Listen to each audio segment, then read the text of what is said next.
आज शाम 6 बजे मोदी मंत्रिमंडल का विस्तार। राष्ट्रपति भवन को भेजी गई औपचारिक जानकारी। सूत्रों के मुताबिक करीब 30 मंत्री शपथ लेंगे। 10 से 12 मंत्रियों की हो सकती है छुट्टी। जेडीयू का केंद्रीय मंत्रिमंडल में शामिल होना तय। नीतीश ने पुष्टि करते हुए कहा, जो पीएम मोदी चाहेंगे वही होगा। सूत्रों के मुताबिक एक कैबिनेट और एक राज्य मंत्री पर बनी सहमति। 2 और राज्य मंत्री पद को लेकर बातचीत जारी। ललन सिंह बन सकते हैं मंत्री। मंत्रिमंडल विस्तार में युवा चेहरों को शामिल करने पर रहेगा जोर। उच्च शिक्षित और प्रोफेशनल लोगों को भी मिलेगा मौका। ज्योतिरादित्य सिंधिया, सर्बानंद सोनोवाल और नारायण राणे समेत कई नेता शपथ ग्रहण के लिए दिल्ली आए। सूत्रों के मुताबिक मोदी मंत्रिमंडल में ओबीसी और एससी वर्ग से करीब 20 से 24 नेता मंत्री बनेंगे। बड़े राज्यों के कैबिनेट में भी बड़ी हिस्सेदारी संभव। सूत्रों के मुताबिक मोदी कैबिनेट विस्तार में ज्योतिरादित्य सिंधिया, सर्बानंद सोनोवाल और नारायण राणे के अलावा सुशील मोदी और जामयांग नामग्याल का भी मंत्री बनना तय। इंदौर में ज्योतिरादित्य सिंधिया बोले, हाईकमान का जो फैसला होगा वो मान्य होगा। इससे पहले रतलाम में नमकीन की दुकान पर दिखे। दिल्ली आए तो मीडिया से कहा, कोई खबर होगी तो जरूर बताऊंगा। चलिए आगे बढ़ते हैं, कुछ और खबरें देख लेते हैं। नारायण राणे गोवा से दिल्ली पहुंचे। शपथ से जुड़े सवालों पर कहा, मैं सांसद हूं, दिल्ली आता रहता हूं, संसद सत्र के पहले हम आ जाते हैं, कुछ विशेष होगा तो बताऊंगा। महाराष्ट्र के ठाणे के भिवंडी से दूसरी बार सांसद बने कपिल पाटिल भी दिल्ली आए। जेपी नड्डा से मिले। आगरी समाज से आते हैं कपिल पाटिल। सूत्रों के मुताबिक बंगाल से सांसद शांतनु ठाकुर और निशीथ प्रामाणिक केंद्रीय कैबिनेट में मंत्री बनेंगे। यूपी से अपना दल की अनुप्रिया पटेल बन सकती हैं मंत्री। यूपी के पीलीभीत से बीजेपी सांसद वरुण गांधी को भी केंद्रीय कैबिनेट में मिल सकती है जगह। यूपी से 3 से 4 नेता बन सकते हैं केंद्र में मंत्री। एलजेपी के पशुपति पारस को नहीं दिया गया अभी तक मंत्री बनने का कोई फोन। कल चिराग पासवान ने पीएम को चिट्ठी लिखकर की थी मंत्री नहीं बनने की मांग।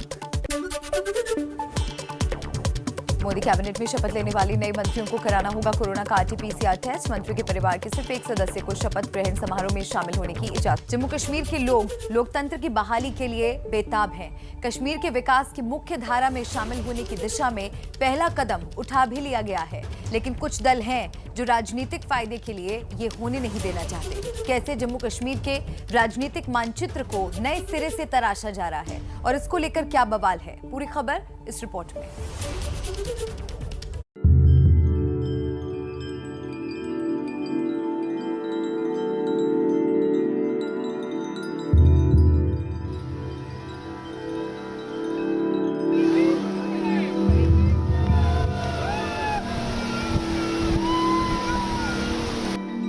ये अमन और खुशहाली की ओर बढ़ते कश्मीर की तस्वीर है।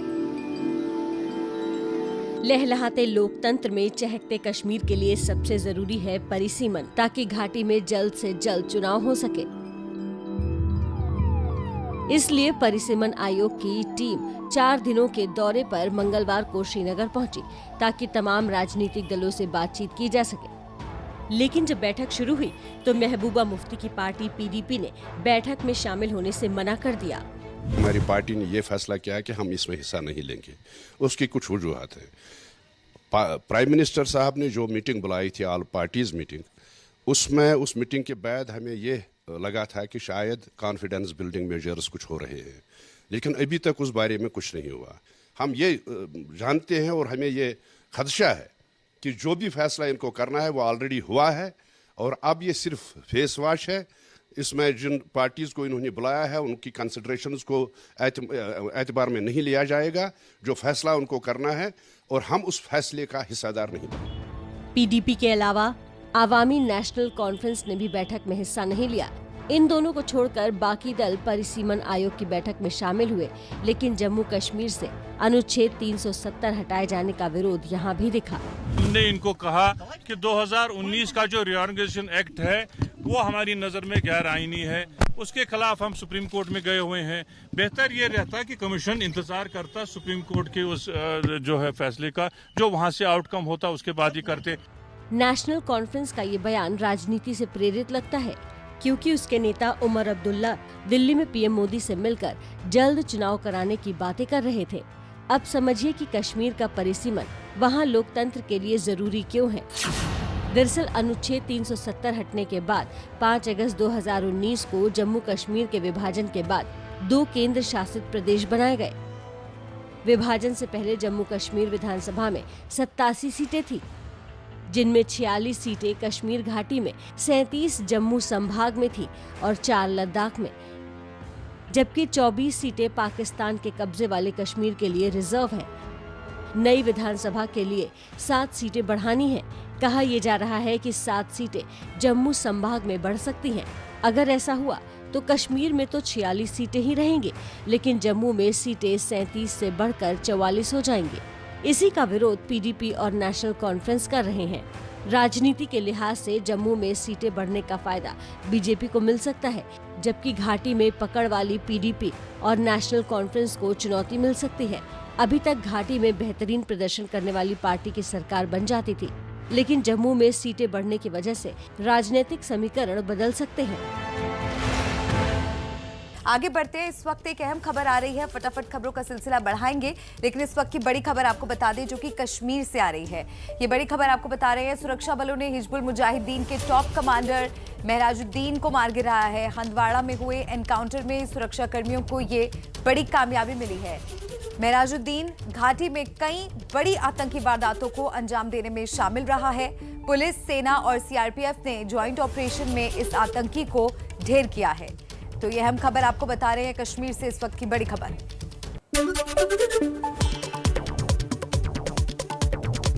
आज शाम 6 बजे मोदी मंत्रिमंडल का विस्तार, राष्ट्रपति भवन को भेजी गई औपचारिक जानकारी। सूत्रों के मुताबिक करीब 30 मंत्री शपथ लेंगे। 10 से 12 मंत्रियों की हो सकती है छुट्टी।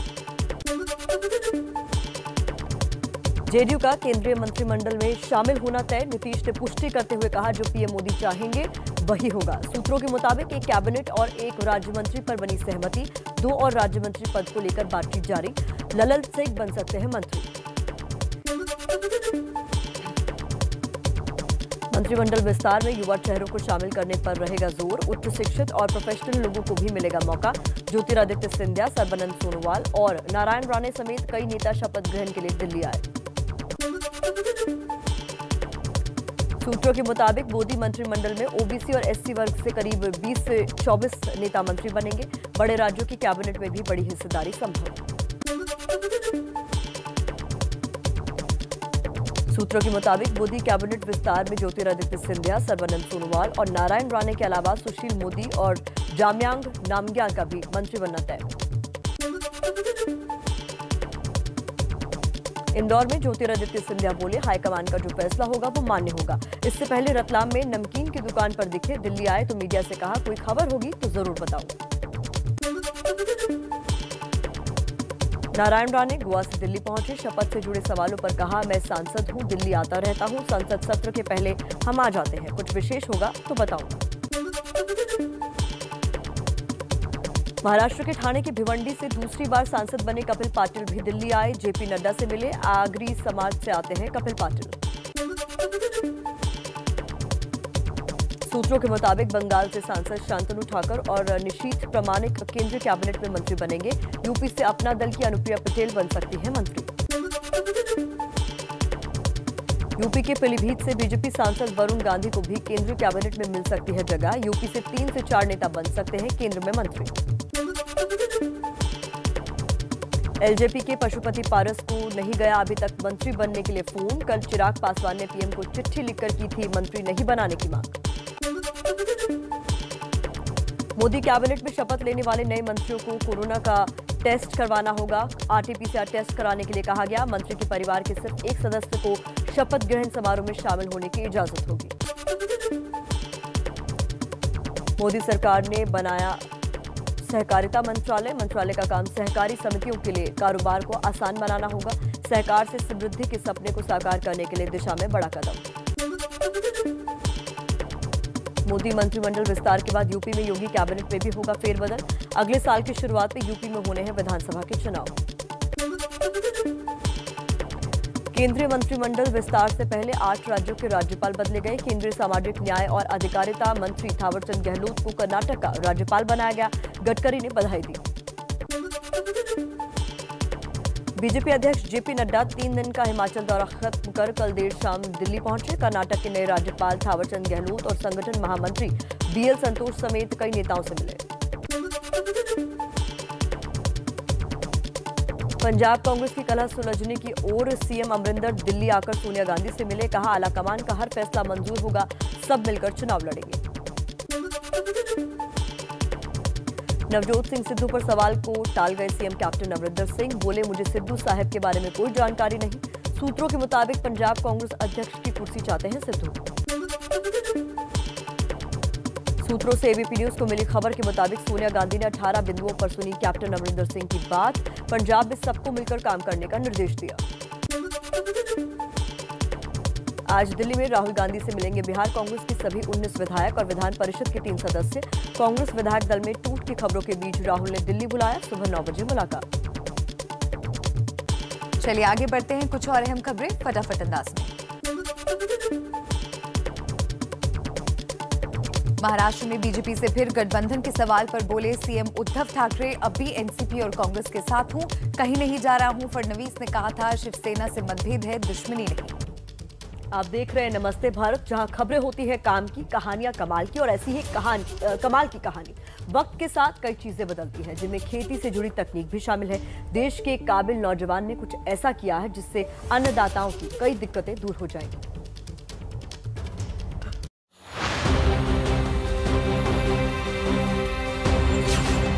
खेत के ऊपर मंडराता ये ड्रोन आने वाले वक्त में बदलने वाली खेती के अंदाज और तकनीक की बानगी पेश कर रहा है। ये कमाल किया है अभिनव सिंह ठाकुर ने। पेशे से इंजीनियर अभिनव पिछले 6 साल से खेती के नए नए तरीके विकसित करने में जुटे हैं। उसी मेहनत का नतीजा है ये ड्रोन, जिसका इस्तेमाल खेतों में कीटनाशक के छिड़काव के लिए किया जा सकता है। कि ड्रोन बहुत हाईटेक टेक्नोलॉजी मानी जाती है दुनिया में, पर उसका कैसे आम जनता को लाभ मिल सके, हम इस दिशा में ज़्यादा सोचते हैं।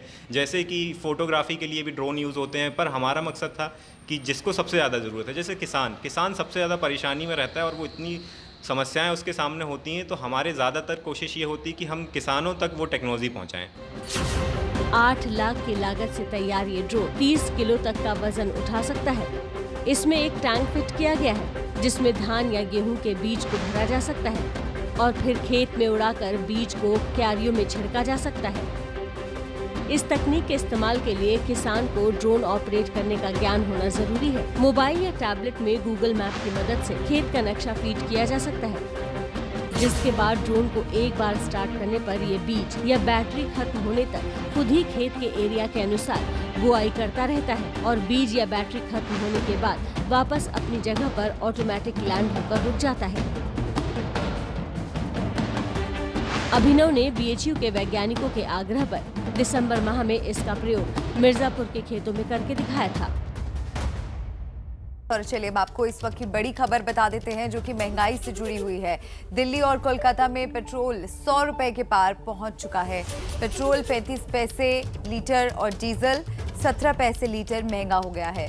दिल्ली में अब पेट्रोल 100 रुपए 21 पैसे और डीजल 89 रुपए 53 पैसे का हो गया है, जबकि कोलकाता में 1 लीटर पेट्रोल 100 रुपए 23 पैसे और डीजल 92 रुपए 50 पैसे का है। तो दिल्ली और कोलकाता में 100 रुपए के पार पेट्रोल का दाम अब पहुंच चुका है। धीरे धीरे कर बढ़ोतरी हो रही है। आए दिन पेट्रोल के दाम बढ़ रहे हैं। डीजल के दाम कुछ दिन नहीं बढ़े थे, लेकिन आज डीजल के दाम में भी 17 पैसे की बढ़ोतरी हो गई है और तमाम बड़े शहरों में जो तेल के दाम हैं अब वो बढ़ गए हैं और पेट्रोल 100 रुपए पार हो चुका है। दिल्ली, कोलकाता, मुंबई, चेन्नई, तमाम इन शहरों की अगर बात की जाए तो 100 रुपए के पार पेट्रोल का प्राइस हो चुका है। मलिका, जिस बात का डर था वही हुआ। दिल्ली में, देश की राजधानी में भी पेट्रोल ने शतक लगा ही दिया। इस समय पूरे उत्तर भारत में एक ही सवाल हर किसी की जुबान पर है कि मानसून कब आएगा। जुलाई का महीना मतलब बरसात, मतलब सावन की शुरुआत। लेकिन इस बार जुलाई आपको कराएगा इंतजार। कब आएगा मानसून नॉर्थ इंडिया में? इसी रिपोर्ट में जानिए कि आपके शहर में कब पड़ रही है बारिश की फुहारें।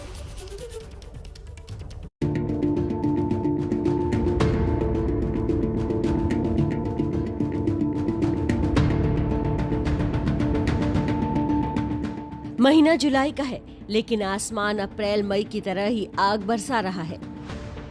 अब 10 जुलाई को मॉनसून आने का अनुमान लगाया जा रहा है। दिल्ली में इस बार मॉनसून बीते 15 साल में सबसे ज्यादा लेट है। पहले दिल्ली में मॉनसून आने का हिसाब किताब जान लीजिए। 2012 में 7 जुलाई को मॉनसून ने दस्तक दी थी। वहीं 2006 में 9 जुलाई से बारिश शुरू हुई थी। 2002 में 19 जुलाई को मॉनसून की पहली बारिश हुई थी। अब तक 1987 में सबसे लेट 26 जुलाई को मॉनसून आया था। मॉनसून में देरी से आसमान से मानो जैसे आग बरस रही हो। कई दशकों बाद जुलाई में दिल्ली का तापमान 40 डिग्री के पार पहुंच रहा है। बहुत परेशानी हो रही है, गर्मी बहुत लग रही है और कन्वेंस का बहुत परेशानी हो रही है। परेशानी तो हो ही रही है गर्मी में बहुत ज़्यादा। अब क्या कर सकते हैं। घबराहट हो रही है लोगों को, इतनी गर्मी है जिसकी सीमा नहीं है। लेकिन सवाल ये है कि मॉनसून में इस देरी की वजह क्या है। कई सालों में हमने देखा कि जब बंगाल की खाड़ी है वहाँ लो प्रेशर सिस्टम या जिनको हम डिप्रेशन कहते हैं वो मिड या जून के आसपास बन जाते हैं, जिनसे मॉइस्चर और जो हमारी बंगाल की जो ब्रांच है बहुत एक्टिव हो जाती है। उनके इन्फ्लुएंस में लो प्रेशर सिस्टम बनते हैं तो देश का ज़्यादातर हिस्सा मानसून की बरसात भी अच्छी होती है और जल्दी भी आ जाता है। तो इस बार हम देख रहे हैं कि बंगाल की खाड़ी और अरेबियन सी में जो एक्टिविटी है, खासतौर से जो लो प्रेशर डेवलपमेंट होने की है, उनमें कमी आई है और जिसके कारण जो वेस्टर्ली हवाएं हैं नॉर्थ वेस्ट इंडिया में वो डोमिनेट करती रही हैं। मॉनसून में देरी से उत्तर भारत तो झुलस रहा ही है, लेकिन लेट मॉनसून की वजह से फसलों को जो नुकसान होगा उससे फल, सब्जियां और अनाज के दामों पर भी असर पड़ सकता है। तो हर कोई गर्मी से बेहाल है। मॉनसून के क्या हालात हैं, बता रही है मलिका। तो इस बार मॉनसून की शुरुआत ही देरी से हुई, लेकिन कुछ राज्यों में जहां जिस तारीख को पहुंचना था उससे पहले पहुंच गया और दिल्ली वाले अभी भी तरस रहे हैं। रुक कर लेते हैं निवेदिता शांडिल्य का, जो हमारे साथ जुड़ गई है दिल्ली से लाइव। निवेदिता, दिल्ली वालों को कुछ राहत मिलती हुई नजर आ रही है या आज भी उमस भरी गर्मी से ही परेशान रहने वाले हैं? देखिए, गर्मी की जहां तक बात है, आज भी गर्मी बेहद परेशान करेगी। इस वक्त हम मौजूद हैं मौसम भवन के सामने ही और हम आपको दिखाने की कोशिश करेंगे कि तापमान कितना रहने वाला है। इस बोर्ड के जरिए हम आपको बताते हैं कि तापमान आज सबसे ज़्यादा यानी कि मैक्सिमम रहेगा 40 डिग्री सेल्सियस, 40.6 डिग्री सेल्सियस, यानी कि आज भी तापमान 40 डिग्री के पार जाएगा। और ये तो एक संभावना है। हम अभी का तापमान बता देते हैं। सुबह के 7:30 हो रहे हैं और इस वक्त तापमान 34 डिग्री सेल्सियस है। हम इस वक्त आपको बता रहे हैं कि लोग जो हैं वो पसीनों में डूबे हुए गुजर रहे हैं यहाँ से। परेशानी बेहद हो रही उन्हें और ख़ासतौर से कोरोना के चलते लोगों के साथ दिक्कत ये हो जा रही है कि गर्मी की वजह से परेशानी पहले से है, ऊपर से मास्क हर वक्त लगाए रहने की वजह से लोगों को घबराहट, बेचैनी जैसी परेशानियां भी हो रही है। लोग कह रहे हैं कि सांस लेने में दिक्कतें शुरू हो चुकी हैं। और हम आपको बता दें कि हमने पहले ही मौसम विभाग से बात करके बताया था कि 2 से 4 के बीच में प्री मानसून बारिश होगी और हुई भी, लेकिन मौसम विभाग ने पहले पूर्वानुमान लगाया था कि 5 से 7 तारीख के बीच में मानसून आ जाएगा। लेकिन अब दोबारा जो नया ये लोग पूर्वानुमान लेकर के आए हैं उसके अनुसार 10 तारीख तक आ सकता है। हालांकि बारिश अच्छी बारिश। आपका तमाम अपडेट दर्शकों तक पहुंचाने के लिए और इस भीषण गर्मी में आप भी काम कर रही हैं, अपना ख्याल रखिए। बात एक बार फिर से मौसम की ही करते हैं। तो दिल्ली की मॉनसून 15 सालों में सबसे देरी से इस बार आएगा, लेकिन भारत के कुछ हिस्सों में मॉनसून सिर्फ आया ही नहीं है बल्कि अपने साथ तबाही भी लेकर आया है। बाढ़ जैसे हालात बन गए हैं और कोरोना की महामारी से परेशान लोग अब दोहरी मार झेल रहे हैं। उत्तर भारत में गर्मी, पूर्वी भारत में बाढ़ के हालात।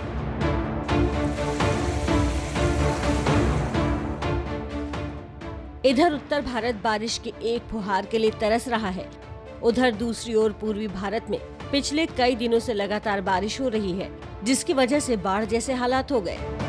ये बिहार का दरभंगा है, जहां बेनीपुर सिंहवाड़ा प्रखंड में बाढ़ का पानी अब सड़क पर आ गया है। यहाँ लगातार बारिश हो रही है, जिसकी वजह से नदियों का जल स्तर बढ़ गया है। दरभंगा के बेनीपुर के दर्जनों गांव इस बाढ़ से घिर गए हैं। लोगों ने अपने घर छोड़ दिए हैं और स्कूलों में शरण ली हुई है। इन लोगों की समस्या ये है कि वो अपनी जान जोखिम में डालकर बाढ़ की इस तेज धारा को पार करते हैं, लेकिन अभी तक उन तक कोई भी प्रशासनिक मदद नहीं पहुंची है और अब तो खाने का सामान भी नहीं बचा है। कोई रहने का कोई बंदोबस्त नहीं है, स्कूल पर रहते हैं। प्रशासन की ओर से आप लोग को क्या व्यवस्था अभी तक दिया गया है? अभी रात में तो स्कूल नहीं खुलता था, अभी खोला है। खाने पीने का क्या व्यवस्था है आप लोग को? अभी नहीं है खाने। बिहार के मोतिहारी में बाढ़ के साइड इफेक्ट्स दिखने शुरू हो गए हैं। यहाँ बाढ़ के पानी में डूबने से 2 बच्चों की मौत हो गई, जबकि एक बच्ची को ग्रामीणों ने सुरक्षित बाहर निकाल लिया। यहाँ सुगौली में लगभग सभी गांव बाढ़ से घिरे हुए हैं। गांव वाले ऊंचे स्थानों पर शरण लिए हुए हैं, लेकिन इन बच्चों को खाना लेने के लिए बाढ़ के पानी में उतरना पड़ा, जिससे ये डूब गए। गुस्साए ग्रामीणों ने नेशनल हाईवे 28A को जाम कर दिया। उधर बिहार के ही शिवहर जिले में बागमती नदी में पानी का जल स्तर कम नहीं हो रहा है। अब तो पानी शिवहर के शहरी इलाकों में भी दाखिल हो गया है। ये शिवहर के जिला मुख्यालय की तस्वीरें हैं, जहां कई सारे विभागों के दफ्तर डूब गए हैं। इन दफ्तरों में 3 से 4 फीट तक पानी भरा हुआ है। जहां पूर्व केंद्रीय मंत्री रंगाराजन कुमार मंगलम की पत्नी की हत्या कर दी गई है। यह बड़ी खबर मिल रही है। कल रात वसंत विहार में 3 लोगों ने किट्टी कुमार मंगलम की हत्या की है। मुख्य आरोपी राजू घर का ही एक सहायक था, जिसको पुलिस ने गिरफ्तार कर लिया है। पुलिस के मुताबिक अभी तक लूट के मकसद से ये हत्या की गई है। तो फिलहाल जो जानकारी पुलिस के द्वारा मिल रही है, उसके मुताबिक ये पूरा लूटपाट का मामला है। घर का कपड़ा धोने वाला ही हत्या का आरोपी बताया जा रहा है। पूर्व केंद्रीय मंत्री रंगाराजन कुमार मंगलम की पत्नी की हत्या कर दी गई है। और ज्यादा जानकारी के लिए हमारे सहयोगी से बात कर लेते हैं। वरुण जैन हमारे साथ जुड़ रहे हैं। वरुण, और क्या अपडेट इस बड़ी खबर पर? देखिए, देर रात 11 बजे पुलिस को जो घर की मेड है उसने सूचना दी थी। पुलिस मौके पर पहुंची तो कमरे के अंदर जो ex union minister P Rangarajan Kumaramangalam है, उनकी पत्नी की लाश पड़ी थी। तकिए से दम घोटकर हत्या की थी। जांच के दौरान पुलिस को पता चला कि रात करीब 9 बजे जो रेगुलर धोबी है घर पर जो आता था, वो घर में घुसा है। उसके बाद उसने मेड को पहले ओवरपावर किया। इसी बीच उसके 2 साथी घर के अंदर घुस गए और उसके बाद इन्होंने लूट के मकसद से इस हत्याकांड को अंजाम दिया। क्योंकि घर में 2 ही लोग थे, कितना सामान, कितना कैश, ज्वेलरी लेकर ये भागे हैं, ये अभी तक नहीं पता चल पाया है। और पुलिस ने जो धोबी है उसको गिरफ्तार कर लिया। उसकी जो 2 साथी है अभी उनकी तलाश की जा रही है। तो कहीं ना कहीं बड़ी वारदात राजधानी दिल्ली के अंदर घर का जो धोबी है वही घर के अंदर घुसता है और इस तरीके से हत्याकांड को अंजाम देकर अपने साथियों के साथ फरार हो जाता है। जी, इस बीच एक बहुत बड़ी खबर आ रही है। आपको बता दें, दिलीप कुमार अब हमारे बीच नहीं रहे। अभिनेता लंबे समय से लंबी बीमारी से जूझ रहे थे और इस बीच एक बड़ी खबर आ रही है कि अभिनेता दिलीप कुमार का निधन हो गया है। आज सुबह 7:30 बजे उनका निधन हुआ है। जानकारी के मुताबिक अभिनेता दिलीप कुमार अब हमारे बीच नहीं रहे। इस वक्त की बहुत बड़ी खबर हम आपको बता रहे हैं। ट्रेजेडी किंग दिलीप कुमार 98 साल के थे और लंबी बीमारी से भी वो जूझ रहे थे। दिग्गज अभिनेता अब हमारे बीच नहीं रहे। आज सुबह 7:30 बजे 98 साल की उम्र में उनका निधन हो गया। इससे पहले भी कई बार हमने वो तस्वीरें आप तक पहुंचाई जब बीमारी की वजह से जूझ रहे दिलीप कुमार को अस्पताल में भर्ती कराना पड़ा था। लेकिन इस बीच आज सुबह 7:30 बजे उनके निधन की दुखद खबर मिल रही है। रवि जैन हमारे सहयोगी हमारे साथ जुड़ रहे हैं। रवि, जी बिल्कुल, आज सुबह 7:30 बजे हिंदी सिनेमा के दिग्गज कलाकार, बहुत ही जाने माने कलाकार और हमेशा दुनिया याद रखेगी ऐसा एक कलाकार हमारे बीच से चला गया है। डॉक्टर ने एबीपी से इस बात की पुष्टि की है कि दिलीप साहब की आज सुबह 7:30 बजे मौत हो गई है। मैं अपने दर्शकों को बता दूं कि पिछले हफ्ते एक बार फिर से दिलीप साहब को सांस लेने में दिक्कत के चलते और हेमोग्लोबिन में कमी आने के चलते मुंबई के पीडी हिंदुजा अस्पताल, जो कि खार में स्थित है, वहां पर भर्ती कराया गया था। एक नॉन कोविड अस्पताल है। 1 महीने में दोबारा दिलीप साहब को उसी अस्पताल में भर्ती कराया गया था। 6 जून को दिलीप कुमार को भर्ती कराया गया था पीडी हिंदुजा अस्पताल में। तब भी उन्हें सांस लेने में दिक्कत हो रही थी और 5 दिन के बाद उन्हें वहां से डिस्चार्ज किया गया था। एक माइनर सर्जरी की गई थी। उनके फेफड़ों में जमा पानी को निकाला गया था। उसके बाद 11 जून को उन्हें वहां से डिस्चार्ज मिला था। लेकिन 29 जून को एक बार फिर से उन्हें उसी अस्पताल में भर्ती कराना पड़ा। एक बार फिर से उन्हें सांस लेने में दिक्कत हो रही थी काफी। उन्हें इस बार आईसीयू में सीधे भर्ती कराया गया था। पिछले 8 दिनों से वो लगातार आईसीयू में थे और बीच बीच में हमारी बात अस्पताल के सूत्रों से हो रही थी। हमें बताया जा रहा था कि दिलीप कुमार जो है उनकी तबीयत जो है उसमें सुधार हो रहा है, वो स्टेबल हैं, हमें ये बताया जा रहा था। सायरा बानू जी से हमारी बात हुई थी 2 दिन पहले, तो उन्होंने भी हमें यही बताया था कि उनकी तबीयत बेहतर है, स्थिर है, लेकिन कहीं ना कहीं उनकी आवाज में एक तनाव था। वो बहुत आश्वस्त नहीं थे दिलीप साहब को लेकर, क्योंकि अक्सर जब वो हमसे बात करती हैं, जब दिलीप कुमार भर्ती होते हैं अस्पताल में, तो एक चेहरे में आवाज में उनके एक यकीन होता है कि दिलीप साहब अस्पताल से वापस आ जाएंगे घर। लेकिन इस बार जब वो हमसे बात कर रही थी तो काफी चिंतित नजर आ रही थी और उन्होंने बीच बीच में कई बार हमसे कहा कि उन्हें दुआओं की जरूरत है, आप सभी दुआ कीजिए ताकि दिलीप कुमार जो है वो जल्द से जल्द अस्पताल से घर आ जाएं। 1944 में दिलीप कुमार ने ज्वार भाटा फिल्म से हिंदी फिल्म इंडस्ट्री में कदम रखा था और उन्होंने 1998 तक काम किया। बीच में 5 साल वो काम नहीं कर पाए थे किसी वजह से, हेल्थ रीजंस की वजह से, लेकिन लगातार वो काम करते रहे और बेहतरीन फिल्में उन्होंने हिंदी सिनेमा को दी हैं। उनकी तमाम जो फिल्में हैं उनमें से कई ऐसी यादगार फिल्में हैं जो हमेशा याद रखी जाएंगी, उनके अभिनय को हमेशा याद रखा जाएगा। दिलीप कुमार को एक्टिंग का स्कूल कहा जाता था, बहुत चुनिंदा फिल्में करते थे। ये पूरे करियर में उन्होंने 100 से भी कम फिल्में की हैं, इतना लंबा करियर रहा है उनका, लेकिन उन्होंने 100 से भी कम फिल्में की हैं। 60 फिल्में की होंगी दिलीप कुमार ने। ऐसा एक कलाकार जिसे दुनिया याद रखेगी, जिसे भारतीय सिनेमा हमेशा याद रखेगा, एक ऐसा कलाकार आज हमारे बीच से सुबह 7:30 बजे चला गया है। उसकी उम्र 98 साल थी।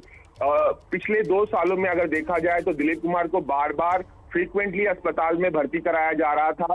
हर 2-3 महीने में वो अस्पताल में भर्ती हो रहे थे, लेकिन ऐसा पहली बार शायद हुआ है कि एक महीने में उन्हें 2 बार एक ही अस्पताल में और एक ही दिक्कत के चलते उन्हें भर्ती कराया गया और आखिरकार दिलीप कुमार ने हम सब से विदा ले ली। जी रवि, आप एक अहम अपडेट ये भी दे रहे हैं और हमने भी वो तस्वीरें हर बार देखी हैं जब भी दिलीप कुमार जी की तबीयत बिगड़ी और उन्हें अस्पताल में भर्ती कराना रहा, तो उनकी पत्नी अभिनेत्री सायरा बानू हमेशा उनके साथ साय की तरह रही और हर बार उनकी हेल्थ को लेकर अपडेट्स लोगों तक पहुंचाती रही और कहती रही कि उनकी सेहत में लगातार सुधार हो रहा है। और अभी एक दिन पहले का मैं ट्वीट देख रही हूँ दिलीप साहब के ट्विटर अकाउंट से, जिसमें सायरा बानू खान की तरफ से कहा गया है कि we are grateful for God's infinite mercy on Dilip Sahab that his health is improving. तो काफी हद तक वो ये मान के चल रही थी कि जैसे कई बार इससे पहले भी वो एडमिट हुए थे, तो इस बार भी वो तमाम चुनौतियों से पार पा लेंगे और घर वापस आ जाएंगे। जी बिल्कुल। सायरा बानू जो है वो हमेशा दिलीप कुमार जब भी अस्पताल में भर्ती होते हैं, जितने दिन भी वो अस्पताल में भर्ती होते हैं, हमेशा सायरा बानू दिलीप कुमार के साथ साय की तरह अस्पताल में रहती हैं, उनकी देखभाल करती हैं, उनकी जो भी जरूरतें हैं वो ये देखती हैं कि उनकी जो भी जरूरत है अस्पताल में वो पूरी हो और डॉक्टरों से लगातार संपर्क में रहती हैं। जो भी जरूरत पड़ती है उसकी व्यवस्था करने में वो अहम भूमिका निभाती हैं। इस बार भी सायरा बानू पूरे वक्त 8 दिनों तक लगातार पीडी हिंदुजा अस्पताल में दिलीप कुमार के साथ साय की तरह आईसीयू वार्ड में।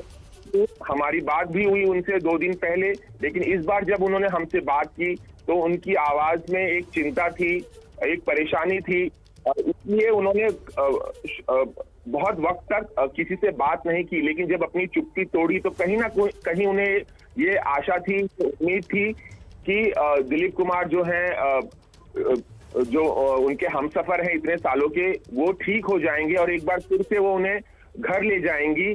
घर में भी 24 घंटे दिलीप कुमार की देखभाल करने में अहम भूमिका वो निभाती थी। उनके साथ 2 अटेंडेंट हुआ करते थे सुबह और शाम के लिए। उसके अलावा भी जो सायरा बानू जो है हमेशा उनके साथ रहती, साय की तरह साथ रहती थी और उनकी हर जो जरूरत है वो हमेशा पूरी करती थी। लेकिन इस बार जब दिलीप कुमार अस्पताल में भर्ती हुए तो सायरा बानू ज्यादा ही हमें परेशान नजर आई। उनसे बात करने के बाद हमें लगा कि इस बार वो बहुत चिंतित हैं उनकी हेल्थ को लेकर, ही हमें परेशान नजर आई। उनसे बात करने के बाद हमें लगा कि इस बार वो बहुत चिंतित हैं उनकी हेल्थ को लेकर। शायद उनकी हेल्थ जिस तरह से इम्प्रूव होनी चाहिए, जिस तरह से उसमें सुधार आना चाहिए, वो बिल्कुल नहीं हो रहा है या बहुत मामूली तौर पर हो रहा है। वो क्रिटिकल बने रहे लेकिन स्थिर थे। लेकिन कहीं ना कहीं एक उम्मीद इस बार भी सायरा बानो जी को थी कि दिलीप कुमार इस बार भी उनके साथ अस्पताल से घर जाएंगे, वो तमाम जो परेशानियां हेल्थ सेक्टर में हो रही हैं उसे एक बार फिर से मात दे देंगे। लेकिन इस बार शायद सायरा बानो जी गलत साबित हुई। उन्हें इस बात का बेहद अफसोस होगा कि वो इस बार अपने साथ दिलीप कुमार को लेकर वापस अपने घर नहीं ले जा पा रही हैं। इससे ज्यादा इस वक्त दुख दर्द किसी को नहीं हो सकता है। हम समझ सकते हैं कि सायरा बानो को कितनी तकलीफ हो रही होगी इस वक्त। एक लंबा अरसा उन्होंने दिलीप कुमार के साथ गुजारा है और हमेशा इसी उम्मीद के साथ वो अस्पताल आती थी कि चंद दिनों में ही दिलीप साहब को वापस हंसी खुशी ले जाएंगी। जब 11 जून को दिलीप कुमार को उसी अस्पताल से ले जाया जा रहा था घर पर, जब मैं वहां पर मौजूद था 6 जून को जब उन्हें पहली बार पिछले महीने भर्ती कराया गया था, तो उन्होंने हमसे बात भी की थी, एबीपी न्यूज से बात भी की थी और काफी खुश नजर आ रही थी कि दिलीप कुमार अब ठीक हो गए हैं और अब उन्हें शायद वापस वो परेशानी ना हो। लेकिन कुछ ही दिनों बाद यानी कि 29 जून को एक बार फिर से दिलीप कुमार को अस्पताल में भर्ती कराना पड़ा। एक बार फिर से उन्हें सांस लेने में बहुत समस्या हो रही थी, तकलीफ हो रही थी उन्हें और उनका हीमोग्लोबिन भी काफी कम हो गया था। तो ऐसे में तमाम तरह की जांच एक बार फिर से शुरू हुई, एक बार फिर से उनका इलाज शुरू हुआ और उसके बाद 8 दिन के बाद दिलीप कुमार नहीं बच सके, अब हमारे बीच में नहीं है। हमेशा याद आएंगे एक ऐसे उम्दा कलाकार, एक ऐसा कलाकार जो पैसे कमाने के लिए फिल्मों में काम नहीं करता था, बल्कि कुछ ऐसा कर जाए जो लोगों को याद रहे हमेशा कि उन्होंने कोई काम किया है, कुछ अच्छा अभिनय किया है, लोगों के जहन में बस जाए, ऐसे किरदार यादगार निभाएं। यही उनके मन में हमेशा होता था और यही वजह है कि उन्होंने बहुत चुनिंदा और बहुत कम फिल्मों में काम किया और हमेशा के लिए लोगों के जहन में अपनी अमिट छाप वो छोड़ गए हैं। हमेशा याद आएंगे हर कलाकार को, हर उस शख्स को जिन्होंने हिंदी सिनेमा देखा है, हिंदी सिनेमा को फॉलो करता है, दुनिया भर में उनके चाहने वाले हैं। पाकिस्तान में उन्होंने जन्म लिया था, अविभाजित भारत में पाकिस्तान में उनका जन्म हुआ था, लेकिन दुनिया की कोई ऐसी सीमा नहीं है जहां पर उनके फैंस नहीं पाए जाएंगे। हर जगह उनके चाहने वाले मौजूद हैं। जो भी हिंदी सिनेमा देखता है, हर शख्स उन्हें मानता है, उनके अभिनय के लोहे को मानता है और हमेशा उन्हें एक उम्दा कलाकार के तौर पर हमेशा किसे याद किया जाएगा।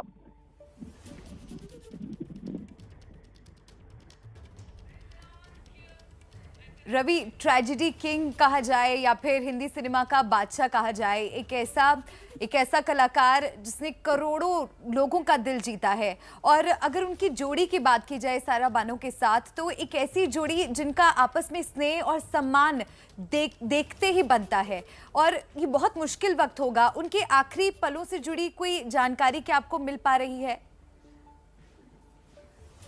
जी, अभी दिलीप साहब की मौत हुई है। अगर वक्त की बात की जाए तो एग्जैक्टली 7:30 बजे हमें बताया गया है, डॉक्टर ने जो हमको बताया 7:30 बजे उनका निधन हुआ है। ऐसे में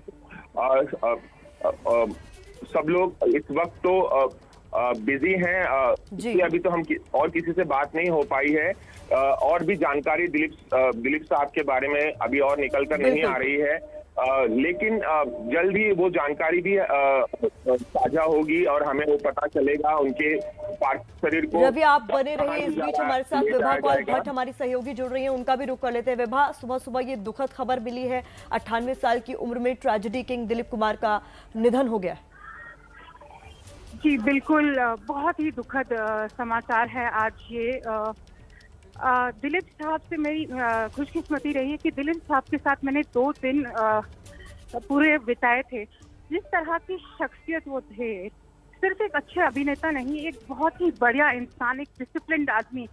उस तरह से उनका लाइफस्टाइल था, मतलब एक एक चीज के लिए इतने पर्टिकुलर थे वो। आज ये बात सुन के ही वो सारी चीजें जो उनके साथ उस दिन, उन 2 दिनों में हमने गुजारी थी, वो सारी सामने याद आ गई। धर्मेंद्र जी है, शाहरुख खान है, मिस्टर बच्चन है, या जितने भी लोग इंडस्ट्री के हैं, वो उन्हें एक फादर फिगर की तरह, एक इंस्टीट्यूट जो होता है एक्टिंग का, सिनेमा का, वैसे मानते थे। और सायरा जी का मैं खास बात करना चाहूँगी। सायरा जी हमेशा उनके साथ साये की तरह रहती थी। उनकी जिस भी चीज़ की ज़रूरत होती थी, सायरा बानू उनको पूरा करती थी। शाहरुख खान को वो अपने बेटे की तरह मानते थे और वो उससे बहुत क्लोज थे। पूरी इंडस्ट्री के एक फादर फिगर जो थे, आज हमें छोड़ के चले गए। बेहद बेहद दुखद खबर है ये। इंडस्ट्री में कितने लोगों को उन्होंने शक्ति कपूर जी हमारे साथ जुड़ गए हैं, उनसे भी हम बात करेंगे। शक्ति कपूर जी, सुबह सुबह ये बेहद दुखद खबर मिली है, दिलीप कुमार जी का आज सुबह 7:30 बजे निधन हो गया है। Very sad. ये कोरोना काल में ये बहुत ही इंडस्ट्री को काफी बुरी नजर भी लगी है कि काफी लोग हमें छोड़ के चले गए। और दिलीप साहब तो एक ऐसे फिगर थे जिन्हें देख के ऐसे लगता है इंडस्ट्री शुरू हुई है। तो एक का बहुत बड़ा हिस्सा हमसे कट गया, जैसे शरीर से कोई बहुत भारी हिस्सा कट जाता है और शरीर चलता है लेकिन वो हिस्सा नहीं रहता, वो हिस्सा हमारे से दूर हो गया। मैं उनकी फैमिली को, पूरे परिवार को, अपने परिवार की तरफ से सब दुख उनके साथ हूँ, हम उनके साथ हैं। सुबह सुबह शक्ति कपूर जी, दिलीप कुमार जी का जाना एक युग का अंत। जी हाँ, जी हाँ। देखिए, मेरे को याद है कि युग जो मुझे याद है फिल्म इंडस्ट्री का, राज कपूर, देवानंद एंड दिलीप कुमार, इन तीन के अलावा जब इंडस्ट्री के बारे में सोचते हैं तो कोई और जहन में आता नहीं है कि इंडस्ट्री इन लोगों ने ही शुरू की। और ये जो महान हस्ती है ये हमें सब छोड़ के चले गई है। और एक जो बहुत ही महान थे वो आज चले गए। अब तो हम बच्चे लोग ही हैं, अभी क्या करेंगे सर। सबसे पिता का साया हट गया, बहुत अफसोस है। Very sad.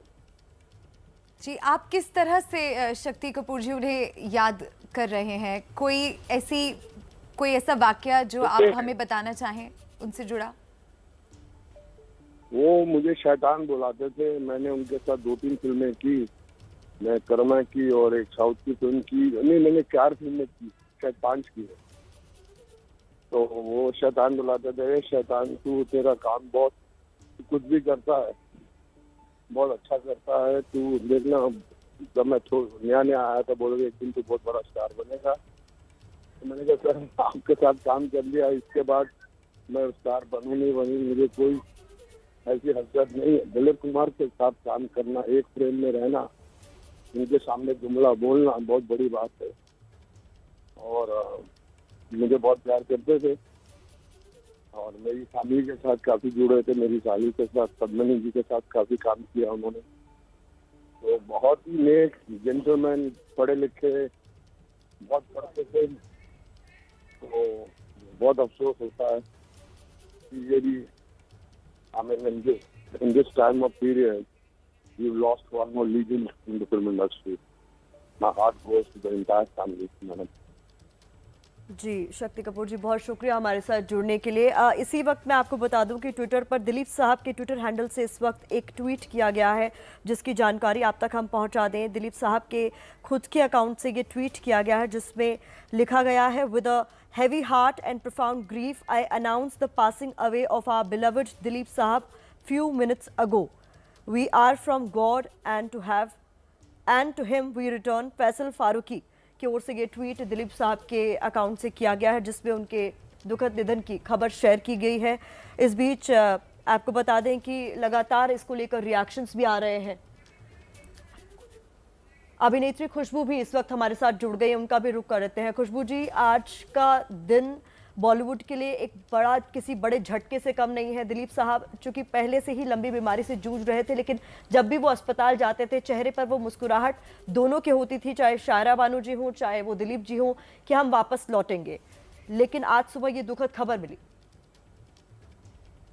बिल्कुल, बहुत ही एक दुख की बात है ये कि दिलीप साहब हमारे बीच में नहीं रहे। हम सब जब फिल्म इंडस्ट्री में कहते हैं तो हमारे जो पिता कहते हैं, हम सबसे बड़े जो इंसान जिसको हम देखते हैं, जिनको देखकर हम आगे बढ़ने की कोशिश करते हैं, जो हमारे लिए हमेशा कहते हैं कि इन्होंने जो एक राह अपनी चुनी थी उस राह पे हमें चलना है। इन्होंने जो एक मुकम्मल हासिल की थी उस तक तो हम पहुंच नहीं पाएंगे, लेकिन बस उनकी पैर की धूली बन जाए उतना काफी रहेगा हमारे लिए। तो फिल्म इंडस्ट्री में जितने भी लोग आते वक्त यही सोच कर आते थे कि यार यूसुफ साहब तक तो नहीं पहुंच सकते हैं, लेकिन एटलीस्ट उनकी पैर की धूली बन जाए। और आज वो हमारे बीच नहीं रहे हैं तो ये सोचकर बहुत ही दुख होता है। ये आई थिंक वर्ल्ड ओवर जो हम दुनिया भर में जो हमारी फिल्म इंडस्ट्री है वो सब दिलीप साहब से वाकिफ हैं। उनका एक्टिंग का स्टाइल, उनकी बात करने का ढंग, उनकी डायलॉग डिलीवरी, कभी भी ना ओवरडू किया है, हमेशा सटल प्ले किया है। और उनकी जो क्या कहते हैं तलफ्फुज़ थे, उनके जो क्लैरिटी उनकी लैंग्वेज में, वो आई थिंक कोई वो जो एक इतनी बड़ी शूज वो छोड़ गए हैं वो कोई फिल ही नहीं कर सकता। मतलब मैं तो बचपन से उनकी गोद में खेली हूँ, उनको जानती हूँ। Saira aunty and Dilip uncle, उनके घर पे आना जाना रहा है मेरा बचपन से।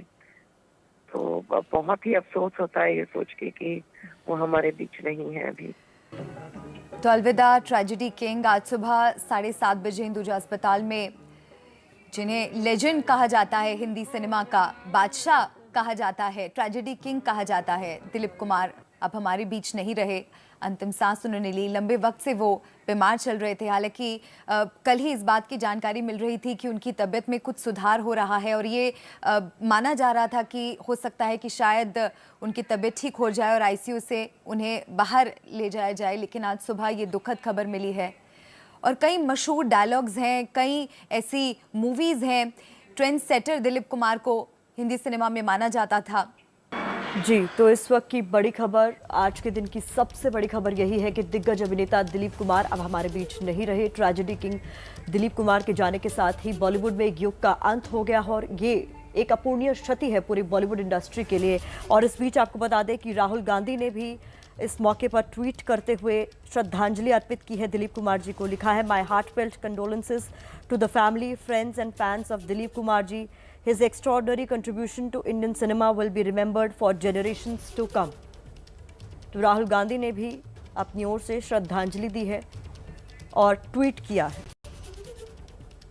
इस खबर के सामने आने के बाद से ही अब लगातार ट्विटर पर लोग अपना दुख व्यक्त कर रहे हैं। किस तरह से वो लेजेंडरी एक्टर दिलीप कुमार को याद करते हैं, लोग अपनी भावनाएं व्यक्त कर रहे हैं। हैशटैग दिलीप कुमार लगातार अब ट्रेंड कर रहा है और देखते ही देखते तमाम लोग इस हैशटैग पर ट्वीट कर अपनी भावनाएं साझा कर रहे हैं।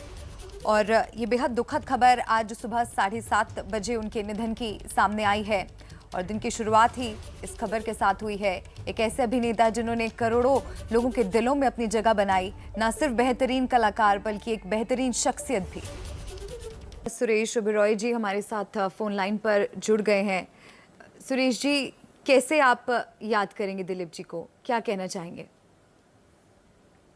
बहुत अफसोस हुआ सुनकर, इतने बड़े महान एक्टर, महान से भी कोई ऊंचा सबको, तो नंबर 1 एक्टर, मतलब जिन्होंने हम सबको एक्टिंग सिखाई, नेचुरल एक्टिंग और मॉडर्न एक्टिंग जो भी कहते हैं, उस जमाने में वो करते थे, इतना नेचुरल एक्टर। बड़ा अफसोस हुआ सुनकर। मैंने उनके साथ 2 फिल्में की। सबसे पहले तो सिर्फ दिलीप कुमार नाम के लिए मैंने 2 दिन का रोल किया था विधाता में, कि मैंने कहा दिलीप साहब के साथ तो मुझे मैंने बोला 2 सीन भी मिल जाए तो बहुत है। लेकिन बाद में फिर मुझे बहुत बड़ी फिल्म मिली उनके साथ, बी.आर. चोपड़ा जी की मजदूर। तो मेरे उनके साथ बहुत अच्छे रिलेशन थे, बहुत ही अच्छा बिहेवियर था उनका, बहुत बहुत प्यार करते थे। तो सुरेश जी, चूंकि आप कह रहे हैं कि आपका उनके साथ काम करने का अनुभव भी रहा है, तो बतौर एक्टर हम एक शख्स को स्क्रीन पर देखते हैं तो उनको लेकर एक अलग इमेज होती है। आप एक बतौर शख्सियत अगर उनके बारे में हमें बता सके, कैसी शख्सियत थी दिलीप साहब की? पर्सनालिटी तो कमाल की थी ना, शख्सियत तो मेरे पास शब्द नहीं है शख्सियत बोलने के। एक यूनिक पर्सनालिटी और यूनिक एक्टर और सारी दुनिया का ज्ञान रखने वाला एक वेल रेड, नॉलेजेबल, उनकी कमांड ओवर इंग्लिश, उर्दू, हर चीज में वो आगे थे।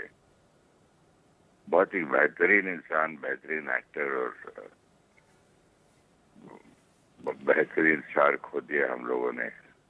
सारा जी, मैंने अपने ड्राइवर से कहा मैं गाड़ी चलाऊंगा और धीरे धीरे चला के बड़े अच्छे लेके गया उनको घर पे। इतना प्यार से फिर तो उनको घर पे मैंने ड्रॉप किया था। मेरी जिंदगी की सबसे बड़ी तमन्ना था कि 2 मिनट उनसे कभी बात करूं, लेकिन पूरा रास्ता उनको पाली हिल तक उन्होंने एक्सेप्ट भी किया और ड्रॉप किया। वो मैं कभी नहीं भूल सकता जिस तरह से उन्होंने थैंक यू, तहजीब, मतलब उनकी तमीज, बात करने की इतनी खूबसूरत तरीके से, अंदाज से बात करते थे, आदमी को जीत लेते थे वो। जी, बहुत शुक्रिया हमारे साथ जुड़ने के लिए सुरेश ओबरॉय जी, जो कि याद कर रहे हैं आज अभिनेता दिलीप कुमार को।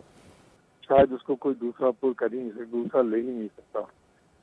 जहाँ तक उनकी अदाकारी का ताल्लुक है, दुनिया उसकी कायल है। उनको तेजी किंग कहा जाता था, मुसद्दी के मुसव्विर गम थे। ये तमाम चीज़ें जिसकी उनके नाम के साथ जुड़ी हुई थी, लेकिन ये कि उनका शेर व अदब का ज़ौक़ इतना पाकीज़ा और इतना सुथरा था कि उसको हम लोग कभी फरामोश नहीं कर सकते।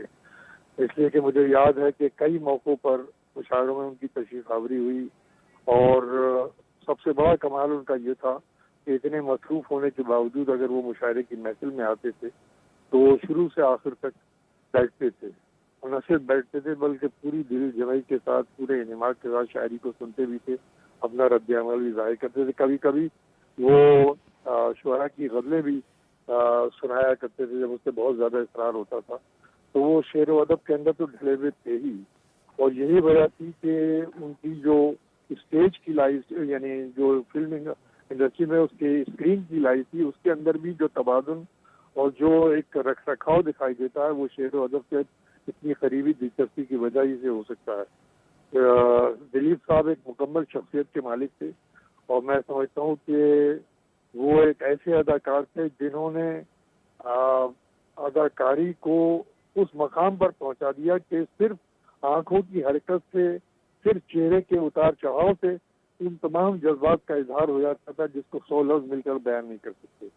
तो ऐसी तारीखी शख्सियत का जाना मैं समझता हूँ कि इंडस्ट्री के लिए भी बहुत बड़ा नुकसान है और इंसानी समाज के लिए भी बहुत बड़ा नुकसान है, इसलिए कि दिलीप साहब एक मुकम्मल इंसान थे।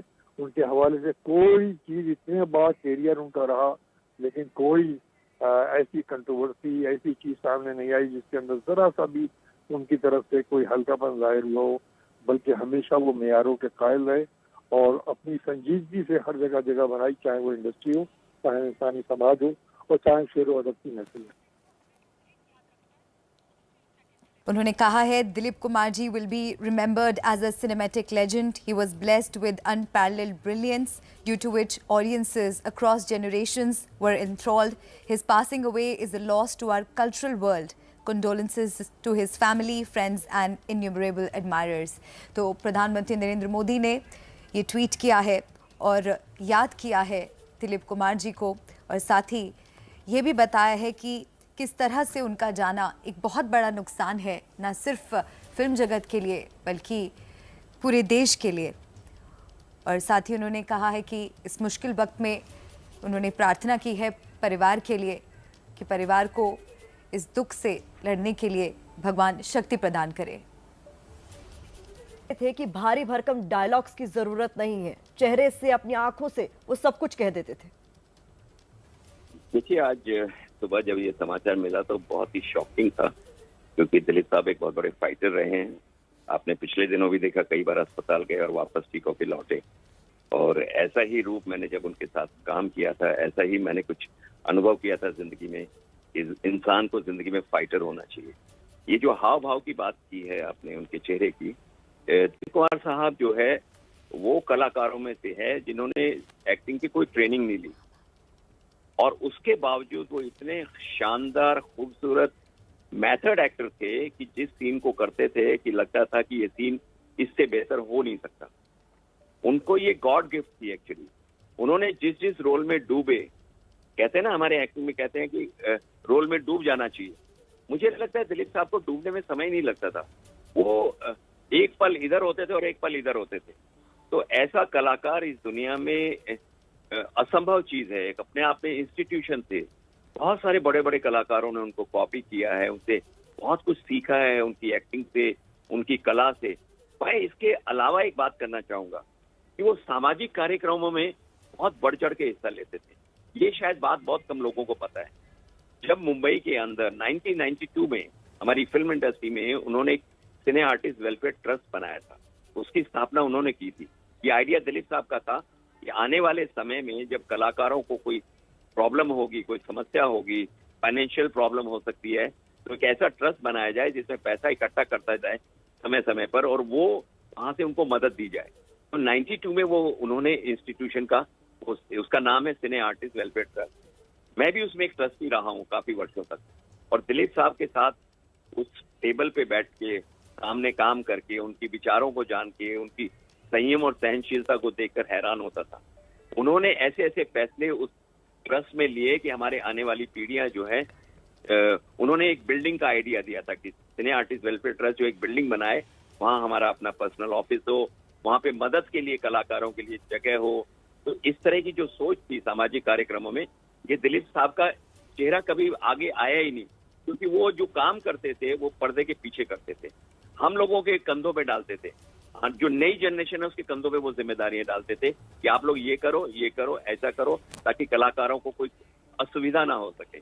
तो ये जो रूप था, और मुझे याद है मई 2011 वो हमारे जो ट्रस्ट की बिल्डिंग बननी शुरू हो रही थी, महाराष्ट्र सरकार ने। गजेंद्र जी, वाकई बॉलीवुड के ना सिर्फ सबसे चहीते उम्दा कलाकारों में से एक, बल्कि जैसा कि आपने बताया एक शानदार इंसान भी, बेहतरीन शख्सियत भी उनकी थी।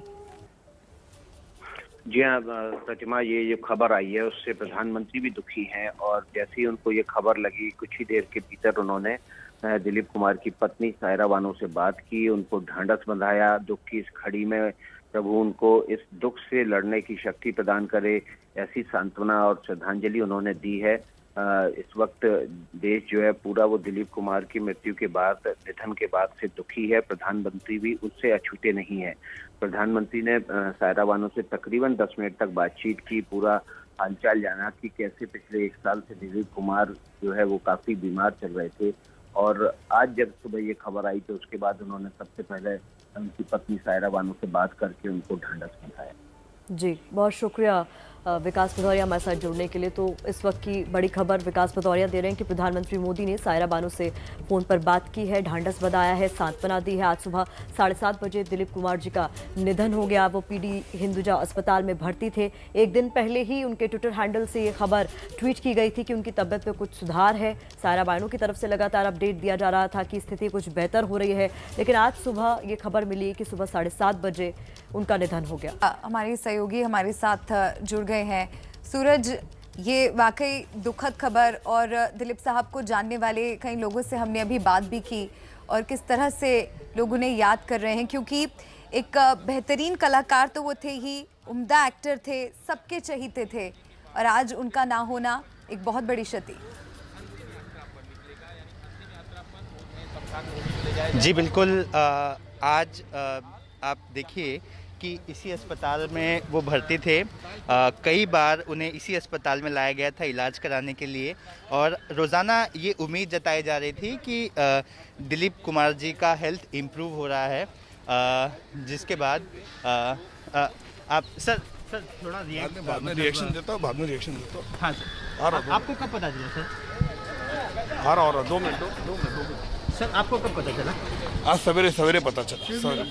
तो आपने देखा कि यहाँ पर बॉलीवुड से जुड़े लोग आना शुरू हो गए, जिन्होंने सबसे पहले एबीपी को रिएक्ट किया कि उन्हें भी आज सुबह पता चला। वो अभी अभी जस्ट यहाँ पहुँचे हैं।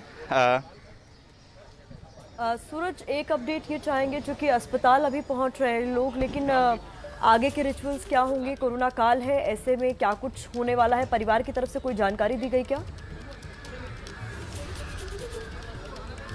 अभी तक फिलहाल नहीं दी गई है। प्रोटोकॉल को देखते हुए, बाकी चीज़ों को देखते हुए पुलिस यहाँ पर आ गई है ताकि इस इलाके में किसी भी तरह की गर्दी भीड़ जमा ना हो, क्योंकि दिलीप कुमार जी के कई लाखों फ़ैन हैं पूरे भारत में। ऐसे में कई लोग यहाँ पर आना भी शुरू हो गए हैं ताकि वो उन्हें देख सकें, यहाँ पर कौन कौन उन्हें मिलने आ रहा है ये देख सकें। कोरोना का समय है, सोशल डिस्टेंसिंग मैंडेटरी है। ऐसे में इस बात का ध्यान रखा जा रहा है कि यहाँ पर भीड़ जमा ना हो, यहाँ पर लोग ना आए। सूरज, तो पूरी व्यवस्था आपको रोक रही हूँ। राज बब्बर जी हमारे साथ जुड़ गए हैं। राज बब्बर जी, दिलीप साहब का एक डायलॉग है, दुनिया में दिल वाले का साथ देना, दौलत वाले का नहीं। बेहतरीन कलाकार और सबके चहीते, क्या कहना चाहेंगे आप? मैं सबसे पहले तो कहूँगा कि ये Hindi film industry, Indian film industry नहीं, बल्कि दुनिया से एक बहुत ही बेहतरीन अदाकार, कलाकार, जो एक सही माने में को बोला जाए कि वो देवता स्वरूप एक ऐसा कलाकार जिसने कला की दुनिया के अंदर आयाम ही पैदा नहीं किए है, बल्कि कई लोगों को चलने का रास्ता सिखाया। और आज इंडस्ट्री ने, हिंदी फिल्म इंडस्ट्री ने एक बहुत बड़ा कलाकार आज खो दिया है। ये दुख बहुत सारे लोगों के लिए व्यक्तिगत होगा, क्योंकि दिलीप कुमार जिसके साथ में थे, जिसके साथ काम करते थे, जिसके मिलते थे, उसको ऐसा लगता था कि दिलीप कुमार को मैं अच्छी तरह से जानता हूं। मेरी खुशकिस्मती है कि मैंने उनके साथ में काम किया, और उससे ज्यादा खुशकिस्मती ये है कि वो अपने नाम से जो पहली फिल्म डायरेक्ट कर रहे थे, जो रिलीज नहीं हो पाई किन्हीं वजूहात से, कालिंगा, उसके अंदर दिलीप साहब के सामने जो सही माने में जो एक एंटोगनिस्ट था, वो एक जज का रोल कर रहे थे, मैं उनके बेटे का रोल कर रहा था।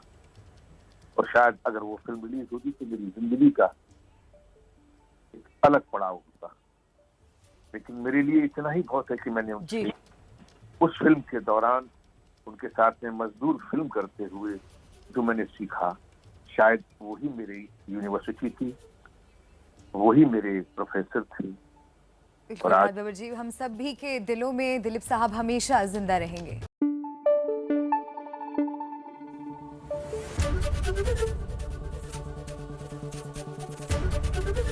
एबीपी न्यूज आपको रखे आगे।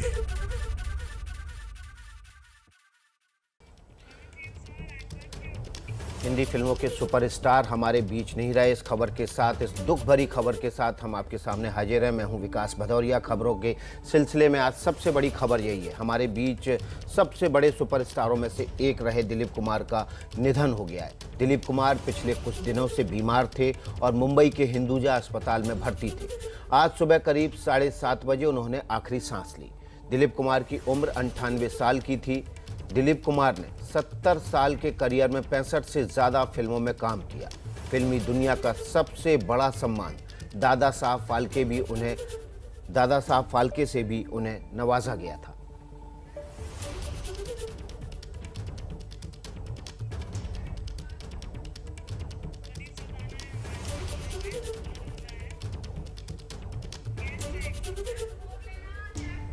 हमारे साथ सूरज ओझा जुड़े हुए हैं और हमारे साथ साथ में प्रदीप सरदाना भी जुड़े हुए हैं। हम सबसे पहले सूरज ओझा का रुख कर लेते हैं। सूरज, अभी का क्या अपडेट है? दिलीप साहब के निधन के बाद आगे की प्रक्रिया क्या रहने वाली है? परिवार के सदस्य क्या बता रहे हैं?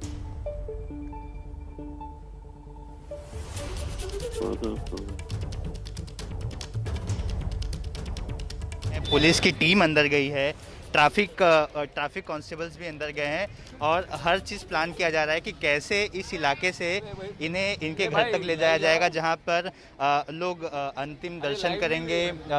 साथ ही जो कोरोना की गाइडलाइंस है उसे भी ध्यान में रखते हुए इस इलाके में उनके फैंस की भीड़ ना हो, इसको देखते हुए यहाँ पर पुलिस का बंदोबस्त काफ़ी बढ़ा दिया गया है। और अभी फ़िलहाल डॉक्टर्स अपडेट देंगे, कुछ ही समय में उनके परिवार से रिएक्शन आएगा कुछ ही समय में, उसमें जो बताया जाएगा कि आगे किस तरह से ये पूरा जो टाइमलाइन क्या होगा, यहाँ से कितने बजे निकाला जाएगा, फिर बंगले पे कब जाएगा, वो सारी चीज़ें कुछ ही समय में साफ़ हो जाएंगी। फ़िलहाल तो आप देख सकते हैं कि यहाँ पर लोग आना शुरू हो गए हैं, जो उनके करीबी हैं वो उनसे उन्हें देखने के लिए यहाँ पर आ रहे हैं। आपको विकास बता दूं कि पिछले कई दिनों से ये उम्मीद जताई जा रही थी कि दिलीप कुमार जी का हेल्थ इम्प्रूव हो रहा है और वो ठीक भी हो रहा है, लेकिन अचानक से आज 7:30 बजे पता चलता है कि उन्होंने इस अस्पताल में अपनी आखिरी सांस ली। इसी अस्पताल के चौथे मंजिल पर उनका इलाज चल रहा था। हमारे साथ जहां उनका भजन गायक अनूप जलोटा साहब भी जुड़ गए हैं, उनका रुख कर लेते हैं। अनूप जलोटा साहब, एबीपी न्यूज़ में आपका स्वागत है। दुखों का पहाड़ मानो टूट पड़ा है दिलीप साहब के निधन के। Thank you.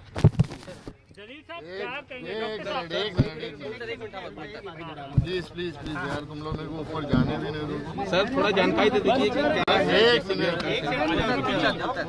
अभी पीछे दो ना, थोड़ा बूढ़ा रहे,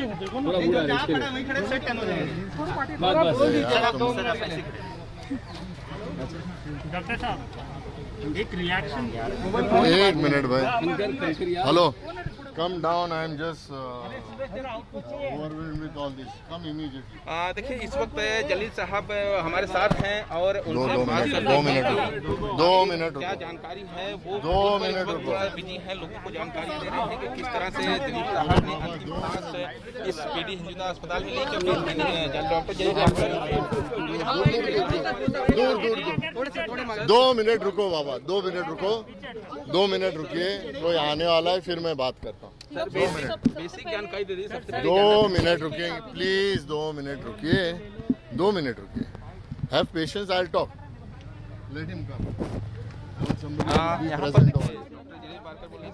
जारी करेंगे। आपको बता दें दिलीप साहब का आज सुबह निधन हो गया। उसके बाद से तमाम जो उनके प्रशंसक हैं, उनको जानने वाले हैं, उनकी फिल्में देखने वाले लोग हैं, वो भारी दुखी हैं। अपने समय के सुपरस्टार रहे दिलीप साहब, लंबे समय से बीमार थे। कुछ दिन पहले उनकी तबीयत में सुधार हुआ था, उसके बाद वे घर भी लौट गए थे, लेकिन अचानक फिर उनकी तबीयत बिगड़ी, उनको दोबारा अस्पताल में दाखिल कराया गया। लेकिन आज सुबह दिलीप साहब ने हम लोगों का साथ छोड़ दिया और इस समय पूरी फिल्म इंडस्ट्री, दिलीप साहब के प्रशंसक से लेकर पूरा देश इस समय दिलीप साहब के निधन से दुखी है। मानो दुख का पहाड़, उनको जानने वाले, उनको समझने वाले, उनकी फिल्मों के प्रशंसक, उनकी एक्टिंग के, अभिनय के प्रशंसक दुखी हैं।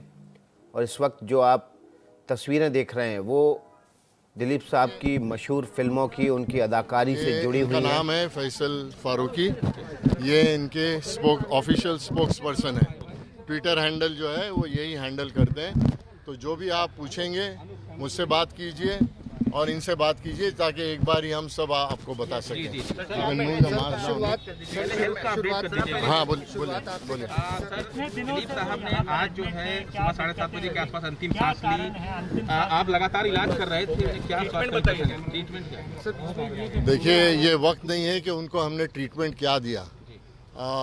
98 की उम्र में हर इंसान को कुछ ना कुछ तकलीफ़ें होती हैं और उनका इलाज हमने जो किया है वो सही तरीके से किया है। उम्र का तकाजा था और उस वजह से आज सुबह 7:30 बजे डॉक्टर नितिन गोखले थे, सायरा जी थी और 7:30 बजे उनका देहांत हो चुका है। भगवान करे कि उनके आत्मा को शांति मिले। सर बाद वो 30 जून को एडमिट हुए थे, क्या समस्याएं उनको आई थी जिसकी वजह से वो एडमिट हुए थे? और लगातार इससे पहले भी 5 जून को भी एडमिट हुए थे। देखिए, कोई देहांत होने के बाद रीज़न ऑफ डेथ नहीं पूछा जाता है, ठीक है ना। थोड़ी तो इज्जत देनी चाहिए जो इंसान का देहांत होता है। तो ये वक्त नहीं है कि क्या रीज़न है क्या नहीं है। उनको सांस की तकलीफ़ें थी पहले, तो आपको सब मालूम था। तो वो जो उसके लिए जो भी इलाज करना था उसके लिए कुछ डॉक्टर मौजूद थे जिन्होंने सब मिलकर हम लोग ने इलाज किया था। उसमें सब में पहले जो थे उनके कार्डियोलॉजिस्ट डॉक्टर नितिन गोखले थे, फिर मैं था। नितिन गोखले तो उनके मुझे लगता है 21 साल के ऊपर इलाज उनका कर रहे थे, मैं 20 साल से कर रहा था। फिर डॉक्टर अनीता पटेल जी थी जो यूरोलॉजिस्ट हैं, उनको भी बुलाया गया था। डॉक्टर जयदीप पालेक जो सर्जन थे उनको भी बुलाया गया था। तो हम सब मिलकर जो भी इलाज करते थे वो साथ में करते थे। साथ में इंटेंसिविस्ट जो थे वो भी थे मौजूद। तो इलाज जो भी करना था वो हमने मिलकर किया है। कोशिश तो बहुत की। हम चाहते थे कि उनके 100 साल पूरे हों। उनके ऐसा शख्स मुझे नहीं लगता कि बॉलीवुड में कभी पैदा होगा। शख्सियत काफ़ी बड़ी थी और उन्होंने सिर्फ बॉलीवुड का नाम नहीं अपने देश का नाम भी रोशन किया है। और मुझे लगता है कि उन्होंने नाम बॉलीवुड का हॉलीवुड से ज़्यादा भी कर चुके हैं। आगे की चीज़ें आपको अगर पूछनी है तो फैसल फारूकी साहब के साथ पूछिए, फिर मैं आपसे वापस बात करता हूँ। इनसे पूछ लो ना, इनसे बात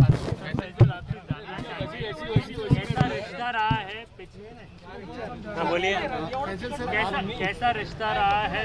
कई सालों से आप उनको जानते थे, खिदमत की उनकी, क्या कुछ बताएंगे? दिलीप साहब आप जैसे जानते हैं कि एक खाली फिल्म अदाकार ही नहीं थे, फिल्म एक्टर ही नहीं थे, बहुत ही ग्रेट ह्यूमन बीइंग थे। और इस रिश्ते से उनकी मोहब्बत सारे देश के हर एक उस बच्चे से, बड़े से, बूढ़े से रहती थी। जिसको देश से प्रेम हो, जिसको फिल्म से प्रेम हो, आर्ट से प्रेम हो, और इंसानियत फूट फूट के उनमें भरी गई थी। इसी सिलसिले से साहब को मैंने ट्विटर पे इंट्रोड्यूस करा, सोशल मीडिया पे उनको फेसबुक।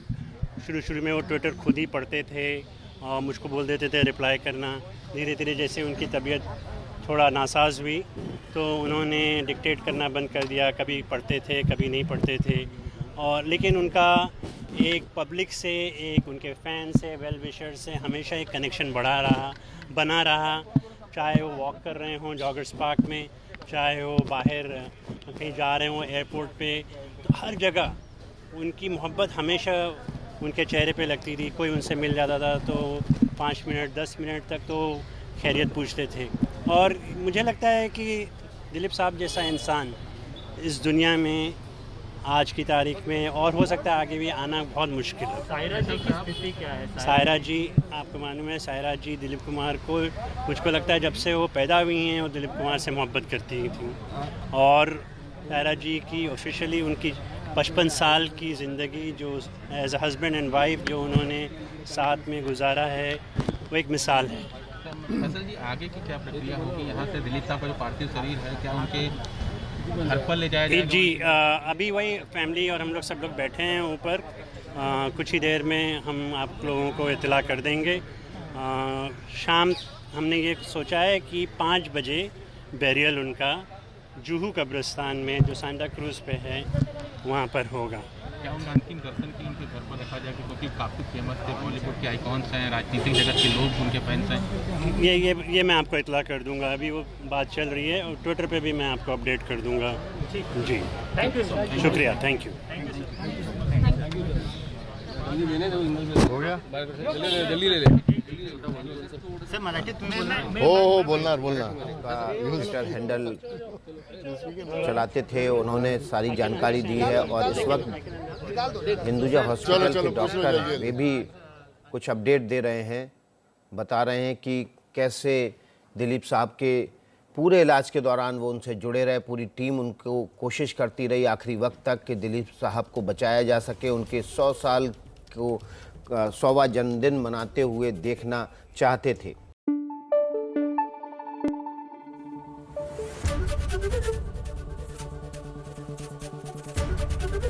एबीपी न्यूज़ आपको रखे आगे।